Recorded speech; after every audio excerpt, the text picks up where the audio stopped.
moments to get sorted. We're going to be covering all the fights that I've covered on the channel this week. 3 different fight cards, starting with New York City. Let's get it, Diego. Riad, and then obviously Vegas. So I just want to let you guys know, Muscle just hit me up like 10 minutes ago. He's not going to be able to make the live stream, but I'm going to do business as usual and cover all the fights. I did let him know if he can, before the weekend, any prop bets that I don't cover in this live, he'll send to me and I'll put them up in the community section. So what I've done today is, if you guys haven't seen my breakdowns, I've taken my predictions from the breakdowns, but also, like I promised you guys, I've given you my prop bets as well. What's up, guys? So you're going to hear my money line predictions and prop bets. We'll just get into this right now. Feel free to ask questions. What's up, guys? I appreciate everyone's support too, man. We're growing. It's a testament to you guys paying attention to this and tuning in. All right, let's do this. So the very first fight, guys, in New York City, this is the one that I feel most kind of stressed out about, because it's the closest one on paper. It's a world title fight. And when I did my prediction and analysis, it's literally cut in half. I'm obviously talking about Teofimo Lopez and Arnold Barbosa Jr. Watch the breakdown. You guys know your boxing.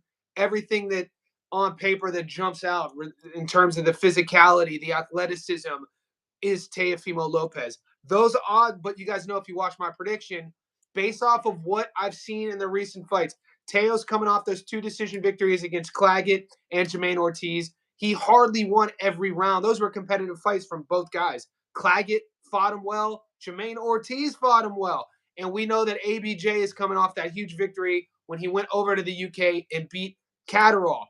Now, I don't know how much of this is recency bias on my end, because we covered the Catterall and Barbosa fight, and Catterall was a 3-1 favorite, and we picked Arnold to win, and he won. So I don't know how much of my prediction is because of that. But once again, if you take the money line, and money line Arnold Barbosa Jr., 305. So $100 gets you your money back plus 205. Teo's a 144. So what I'll do first, guys, is if you take all 7 of my money lines, starting with the ABJ fight, it's only 5-1 odds. So I'll add all that up at the end. But if you take my prop bets, 96-1. So we're going to get into that as well. So if you like ABJ to beat Teofimo Lopez, 3-1. Now, the bet I really like, if you want to add this on a parlay, is Barbosa Jr. by decision is 400. So he goes from 305 to a 400. I don't see Arnold Barbosa Jr. knocking out Teofimo Lopez or stopping him, but I do see Barbosa Jr. winning a points decision. So with that in mind, you could jump your odds from 305 to 400 if you take ABJ by decision method of victory. I'm comfortable with that bet. I'm going to stick there. We're going to move on. We're going to now go to Devin Haney and Ramirez. Look, this fight means a lot to both of these men. I broke this video down during the week. I brought in one of my expert guys. He's a former pro boxer. I don't want to give his name away because he gives me a lot of insights on some of these fighters, and he wants to remain anonymous. But he's been with Jose Ramirez. He's watched his whole career. I kind of played an audio clip in my breakdown when I asked him about this fight, and he just feels the damage is starting to show on Ramirez when you watch him in camp. That fight against Maurice Hooker took a lot out of him, even though he won that fight by 6-round stoppage. And he just feels that Ramirez has seen his better days. And I didn't bring this up in my video, guys, and I don't like saying this, but this was my buddy's words. He claims that Team Garcia is going to cash out Ramirez. He feels that this is a big fight for him, and he's probably going to have one more fight after this against one of these up-and-comers. And he did name drop, but I'm not going to name drop. Because of that, I like Devin. He's only $1.11. $100 gets you your money back plus return. Let's talk about the parlay, though. Once again, guys, I don't see Devin stopping Ramirez. Ramirez is tough as nails. So if you take Devin to beat Ramirez, but you take him to win by decision, that's 130. So once again, that juices up the odds from 111 to 130. I really like that. I'll respond to some of these comments. Look, Teo is faster than Barbosa. You know what? Let's stay on track. Let me get through these bets, and then we can start shooting the shit about kind of the ins and outs of why you either agree or disagree with me. Okay? So once again, Haney, if you want him to just win, is $1.11. But if you take him method of victory to win by decision, which he's a decision victory machine. He's only 15 knockouts. It's a plus 130. I love that bet. Adds more value on your parlay. Moving forward, we got the main event, Ryan Garcia and Raleigh. I know you guys probably watched the weigh-ins. Garcia looked good on the scales. Raleigh looked good on the scales. This fight is at 147. Both men came in just a little bit under. I think both guys weighed in at 146.8, 146.5. Ryan's a huge favorite, $1.11. Raleigh 7.75. I told you guys in my breakdown, I'm a fan of Raleigh.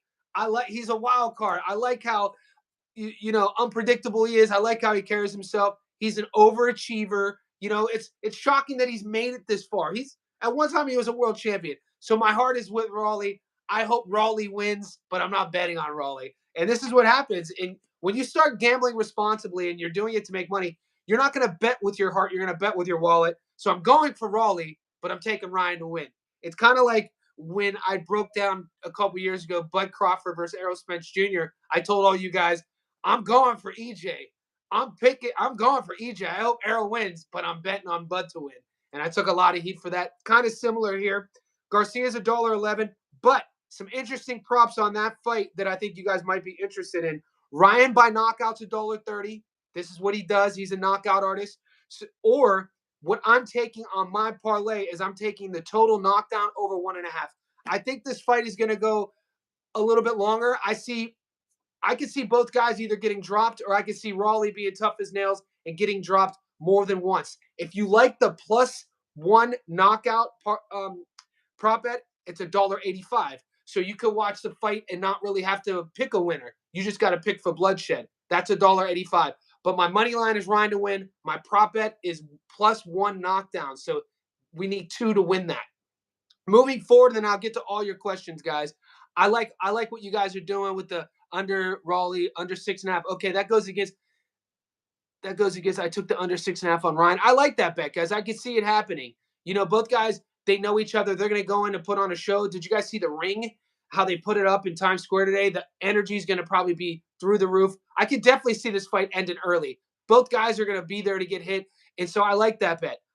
Moving forward, guys, we've just covered New York City, Times Square. Let's go over to Riad. Now, I'm only a one-man show, so I wanted to cover at least 12 fights, but I run my own business. I just want to clear the air real quick because a lot of you guys were asking me to cover the Ajagba fight, the Bacoli fight. You wanted me to cover all these other fights, but I only had enough time to get to 7 fights. The 3 fights in New York City, and I got 2 fights in Riyadh.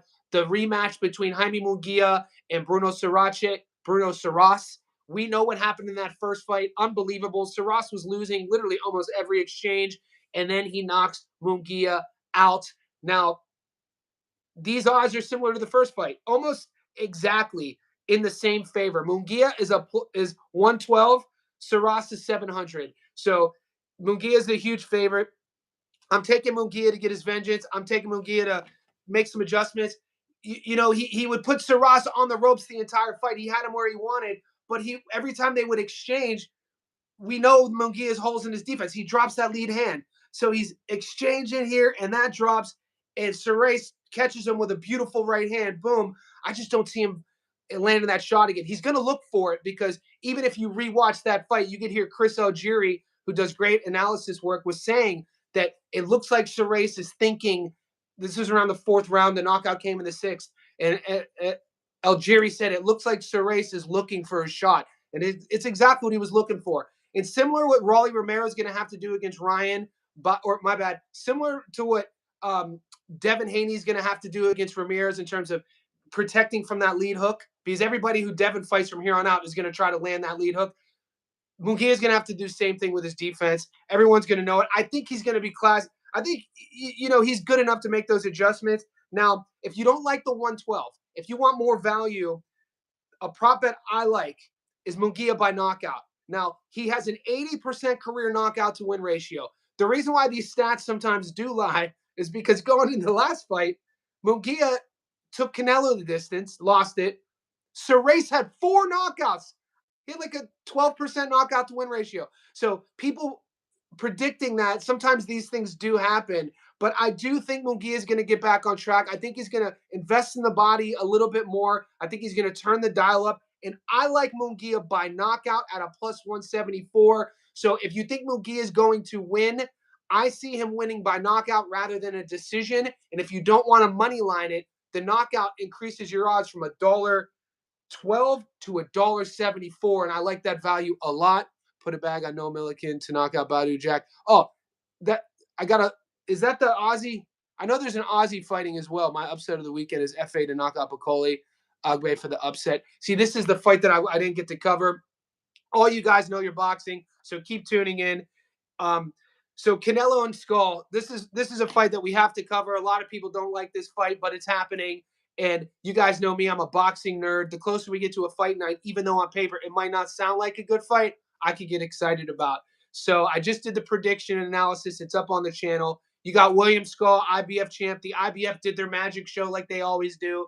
You know, they stripped their fighter. They did this multiple. They did this with Usyk and Dubois. They're doing this with Canelo. Strip the belt, give the belt to someone else. Skull just beat Shishkin, won the belt, and it's for undisputed to make Canelo a two-time undisputed at 168, even though he never lost the belt. Okay, those odds are insane. $1.01. Canelo's currently at $1.04. $100 gets you $4 in return. Skull is 1,400. Huge underdog. The thing about Skull's style, guys, if you don't watch him fight, he's going to be a counterboxer, and we know Canelo loves the counterbox. Skull is going to have, he's quick though, and he has that Cuban style movement, and we know Canelo does struggle a little bit with movers, a la Floyd Mayweather, a la Dimitri Bivol, even though they move differently in their own ways. But Skull's going to use his movement. He doesn't like his style. He doesn't like punching with his opponents. We're not going to see Chris Eubank Jr. versus Conor Benn. I think he's going to try to poke, jab, exit. He's really good at controlling the rhythm, but look at his resume. Paper thin, never fought anybody even close to Canelo Alvarez. So I think if you want to add juice on the $1.04, take him. This is shocking. So what do you guys think about this? I want to hear your opinion on this, because Canelo could get his long-awaited knockout. This is my point, Cigar. But if he doesn't, he hasn't knocked somebody out we know since 2021. It was Caleb Plant. If you take Canelo by decision, it's 300. It's 3-1 money. Well, you get your 100, you get your 100 back, plus you get 200. So you take him to just win, he's $1.04. You take him to win by decision, he's $3. Now I think that's something to think about. If I lose this Arnold Barbosa fight, if Teo, this is how I bet. If I lose the ABJ fight, I'm confident in the other fights, the Haney, the Garcia, the Munguia. I can see myself going heavy on Canelo beating Skull by decision. I think that Skull, that Cuban style, has enough skills to last 12 rounds with Canelo. So we'll just have to keep posted. But right now, I love that method of victory bet on a parlay. It adds a lot of juice. We got 2 fights left. Now, guys, we are in Las Vegas. A fight that nobody's really covering. One of my favorite fights of the weekend is Rafa Espinoza versus Edward Vasquez. Rafa Espinoza, 126 pounds. I know everybody's talking about Inoue either fighting Junta Nakatani if Junta moves up from 18 to 22, and then there's other fights to make it 22. But if Inoue, they put Rafa on the card for a reason. If Inoue moves up to 126 and Rafa has another spectacular knockout, he's fighting a tough Vasquez, 17-2, never been knocked out. But when you watch Espinoza fight, 6'1" plus at 126 pounds, in it for a dogfight. Those fights against Robesi Ramirez, when he got dropped almost out on his feet, and then he scores that late knockdown in the first fight, and then the second fight he stops him. I became a huge fan. He is a fun fighter to watch. $1.12 favorite throw on the money line. I'm taking him. If you want more juice, Rafa by knockout. I think he's going to stop Vasquez. Like I told you, Vasquez never been knocked out. I think Rafa's style is built for it. I think Vasquez is going to give him the firefight that he wants. And Rafa by knockout's a 179. So almost, you get your 100 back plus $79. And then the last one we're going to talk about before I add these up for you guys and show you, Inoue, $1.01. Why even put that on your bet? He's fighting, he's fighting Ramon Cardenas. I talked to my buddy. Cardenas is tough. It's not the fight. It's another fight nobody wanted to see. You can get hype about it. Cardenas has never been knocked out. But even if you take Inoue by knockout, it's $1.10. So do what you want to do with the Inoue fight. Whenever the odds are super vast like that, I tend to stay away. But if you take the 7, if you take Arnold Barbosa Jr., these are money lines. ABJ, Haney, Garcia, Munguia, Canelo, Rafa, Inoue, it's 5-1. So $100 gets you 500. I've already put that bet in my sports book. I'll put that in the community notes so guys can see. My method of victory bet, though, guys, is 96-1. 96-1. $100 gets you almost 10 grand. And that's if you do all of the method of victories we just spoke about. ABJ by decision, 400. Devin by decision, 130. Garcia and Romero to have over one knockdown, 185. Munguia by knockout, 174. Canelo by decision, 290. Rafa by knockout, 179. And Inoue by knockout to $1.10. That pays 96-1. I already put that. I put $50 on that. 50 to win 5,000. I'll show you guys in the community section. Let's chat a little bit. The under on Inoue is always a safe bet. I like it. I think Skull might go to the decision. I don't think it's a dehydration. No, there's no dehydration clause. I think Skull is good enough to go to the decision too. We'll get clowned to say that now, but let's wait till fight night. I mean, he's the IBF champ. Interesting, Rafa by stoppage. I think Vasquez is tough, and most people think he beat Ford. I think he did. I like an over prop on that fight. Goat. I like the. I don't have too much luck on the over and unders. I don't have a lot of experience betting that way, so I'm going to leave that up to you. Ricardo Valles, what's up? Let's see your lifetime stats. Easy, my lifetime stats. Go to my playlist. I have, great question, Easy. I have it sorted in a playlist called predictions. You can see all of them. I'm close to 80%. If I lose 2 fights out of 7, I get pissed. So, and you guys let me know when I do lose a fight, so I'm all good with that. Hope that hit. See your lifetime stats, already cover that. If they allow you to place a 50 on that, obviously not profitable. Winners get limited, losers stay unlimited. What are you talking about, mate? Ogbot prediction. Diego, man, I didn't get a chance to cover that fight. I know Bacoli's coming off of that early stoppage against Parker. I know Ajagba has a lot of hype around him. I think FA pulls it off. I don't want to just guess. I know Bacoli's a slight favorite, but I know there's a lot of hype on Ajagba. How do you think, guys? How do you think that's going to go? And then there's a ton of other fights this week. I think FA pulls it off. That Bacoli knockout, guys, even though he took it on short notice, it was kind of an odd one. It's not like, he took a lot of damage. Parker grazed him like here, lost his equilibrium, and that was that. That's why he's fighting so soon. Do you live bet Skull's there to give Canelo work? Turk isn't going to allow Canelo versus Crawfish to fall through. I agree. Sportsbooks love keeping bettors that lose. If you're a winner, they limit your bet size. You're not familiar. Okay. Guys, it's text messaging. Sometimes it's hard for me to understand your context, what you were saying. The hand history vault, Bacoli is overrated. He's a big boy, though. He got power in them hands. Chris Johnny, what do you think of the Badu Jack versus Noel fight? Let's check that one right now. And I wanted to cover Badu Jack, too, because the guy's had a long career. He's been in there with some good guys. I mean, he's 28-3. Yeah, he's up there. Let's see, 17 knockouts. He's fighting nowhere. I don't know much about Mycogen. Let's see what Mycogen is. How do you guys post I always post my picks. I've been doing if Agba loses, his career's over. So Narir Mycogen is 27-2, 44% career. He's the cruiserweight champ. I mean, what are these odds then? Because Badu Jack's fighting for a title again. What an interesting fight this is. How do you guys see that going down? Hasn't fought in the last 3 years and is almost 42. Yeah, I see that. How's he have it says he still has the WBC World Cruiser. Does that make sense? Okay, I just didn't have time to cover that fight. I don't know. If he hasn't fought in 3 years, I know more about Badu Jack. I'd like to see him get the victory. But he's going against a guy with only a 44% knockout to win ratio, cruiserweight.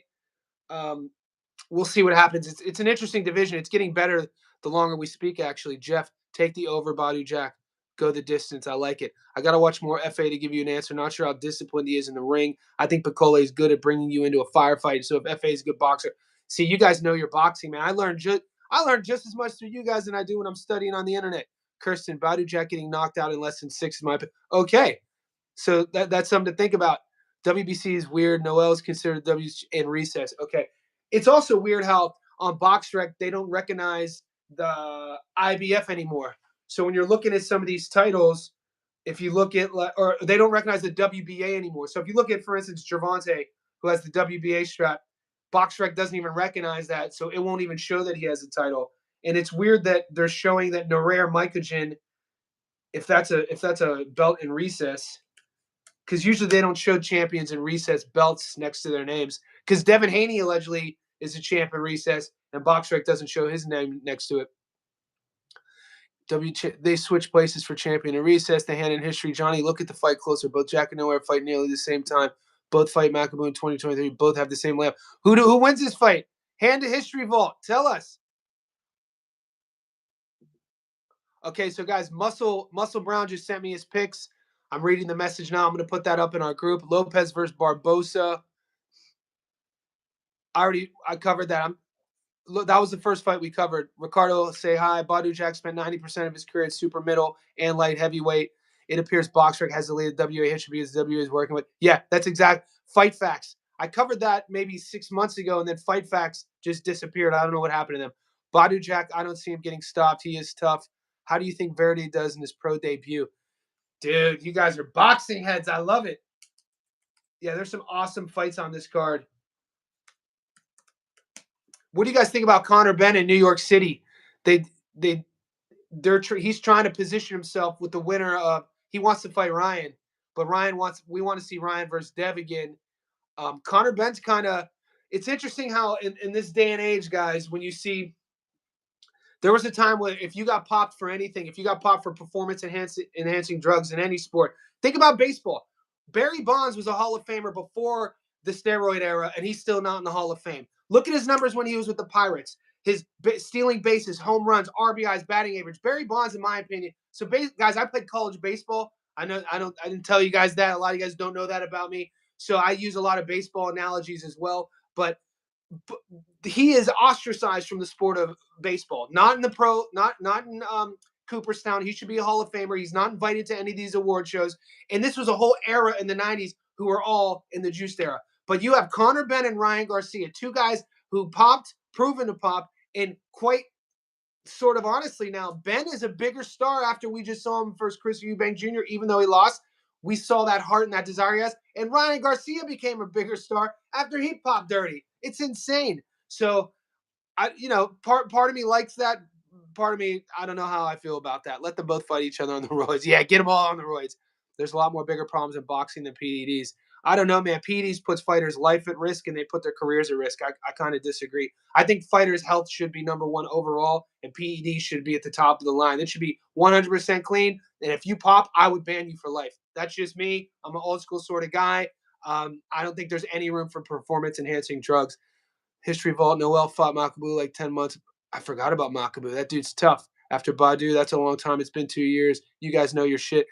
You guys do know your shit. I like reading. I don't know, go the distance on Vasquez. I'd go the distance on Vasquez. Okay. I mean, he's never been knocked out. I don't know. I think I like where Rafa's at in his career. That I'm comfortable with the Rafa knockout, but hey, time will tell. Salute, Johnny. I appreciate all you guys. Raw dog snack is not multivitamins. Here we go again with the snack. Kirsten Narer is also a natural cruiserweight. I find it interesting that Haney, Garcia, and Romero are ranked above Conor Benn at 47, considering they never fought at that weight. Hopefully, Ben gets a world title fight with one of them. The thing about fight style, you know what I mean? Just how willing he is. I think I froze up there.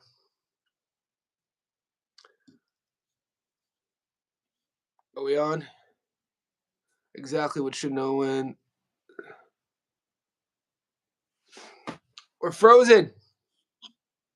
Message rejected.